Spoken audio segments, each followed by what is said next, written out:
రాష్ట్రమే వేరు. వాళ్ళిద్దరు ఒకటే నాన్నకి బొమ్మ బొత్సు లాంటి వాళ్ళు.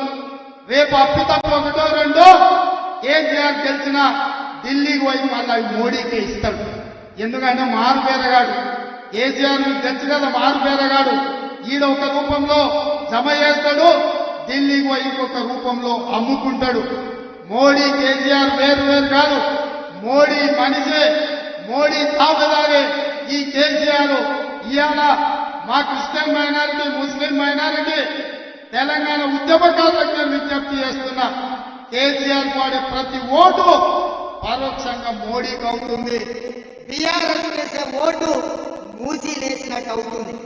ఇవాళ ఢిల్లీలో కాంగ్రెస్ జెండా ఎగరాలి, రాహుల్ గాంధీ ప్రధానమంత్రి కావాలి అని అంటే ఈయన 14 ఎంపీలు గెలవాలి. అప్పుడే ఈ దేశంలో మళ్ళీ కాంగ్రెస్ ప్రభుత్వం వస్తుంది.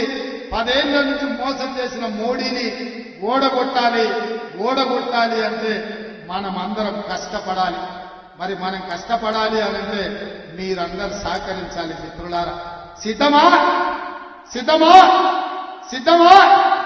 మరి మీ అందరి తరఫున కేసీఆర్ కు, హరీష్ కు, కేటీఆర్ కు సవాలు విసురుతున్నా. వచ్చే వారం నుంచి మొదలు పెడతామా?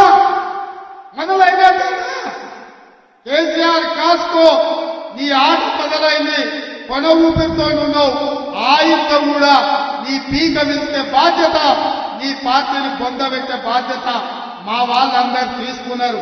ఇదే కాదు, మీకందరికీ చెప్తున్నా, మనమిచ్చే 6 గ్యారెంటీలు అమలు చేయడానికి గ్రామంలో 5 మందితోటి ఇందిరమ్మ కమిటీలు వేస్తాం. ఇందిరమ్మ కమిటీలలో మీరు ఉంటారు. ఎవరైతే మన పార్టీకి ఈ రాష్ట్రంలో అండగా నిలబడతారో సంక్షేమ పథకాలు వాళ్ళకు చేర్చాల్సిన బాధ్యత మీదే. అందుకే ఇంత ఓపిక ఈ రోజు వచ్చి ఇక్కడ కూర్చొని ఈ సభను విజయవంతం చేసిన మీకందరికీ మనస్ఫూర్తిగా ధన్యవాదాలు తెలియజేస్తూ సెలవు తీసుకుంటున్నా.